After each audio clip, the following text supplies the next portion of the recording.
tadi maaf saya agak kurang begitu memahami ya. Dengan adanya aturan baru sesuai UCK nih, outsourcing bisa menggunakan PKWT dan PKWTT. Kita Ya. bisa menyerahkan atau mengalihkan pekerjaan-pekerjaan yang kemarin atau sebelumnya itu sudah menjadi pekerjaan core seperti misalnya HRD ya, accounting dan lain-lain ya. Lalu bisa di-outsourcingkan, bisa menggunakan PKWT dan PKWTT. Itu bagaimana Bu? Teknis seperti apa teknisnya?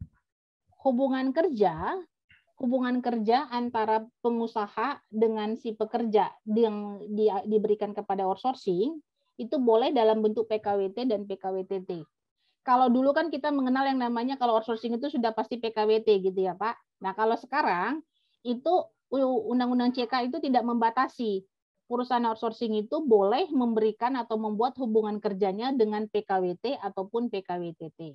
Kemudian dia juga tidak membatasi sekarang pekerjaan itu core atau non-core dari bisnis tersebut. Ya. Tetapi tadi kan saya bilang tadi ada ketentuan bahwa pekerjaan yang menyalahi atau tidak memenuhi ketentuan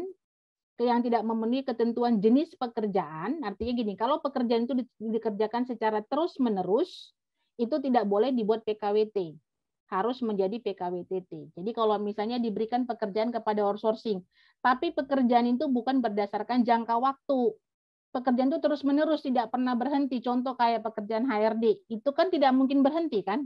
Yeah. Karena tidak ada batasan waktunya gitu. Nah, itu kalau dibuat dalam bentuk PKWT itu sudah menyalahi, sehingga dia secara hukum akan menjadi PKWTT karena tidak memenuhi ketentuan pekerjaan yang bisa dikerjakan dalam waktu sementara atau waktunya tidak terlalu lama. Gitu Pak. Jadi PKWT itu ketentuannya adalah dikerjakan dalam waktu yang tidak terlalu lama. Tidak terlalu lamanya berapa ya? Tadi makanya diatur maksimal 5 tahun. Atau pekerjaan itu bisa selesai dalam waktu tertentu. Atau yang bisa selesainya pekerjaan atau yang sementara sifatnya.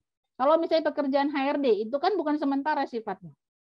Karena dia terus-menerus. Nah, kalau itu dibuat dalam PKWT, sudah pasti dia akan secara hukum menjadi PKWTT. Kenapa? Ia tidak memenuhi ketentuan tadi. Karena tidak ada jangka waktunya kan pekerjaan HRD. Tapi kalau misalnya pekerjaan HRD-nya itu misalnya dia untuk sorting lamaran gitu ya.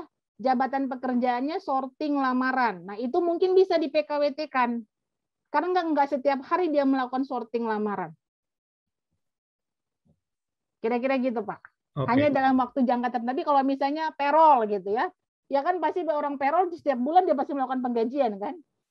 Itu kan terus-menerus gitu. Tapi kalau misalnya sorting lamaran itu kan mungkin hanya satu waktu tertentu, misalnya di satu periode 1 tahun Bapak lagi ada kebutuhan rekrut operator banyak gitu ya, sehingga Bapak butuh nih ada tenaga kontrak gitu ya dalam waktu 3 bulan atau dalam waktu 6 bulan untuk mensorting lamaran tadi, itu boleh gitu. Tapi kalau rekrutmen atau rekruter itu harusnya tidak dalam waktu tertentu.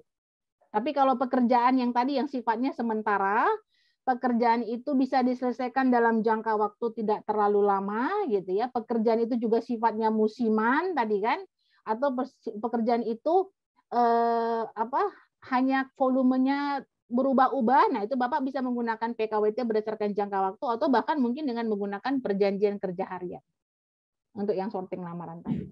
Tapi bukan jabatan HRD-nya ya. Gitu kira-kira Pak Ahmad.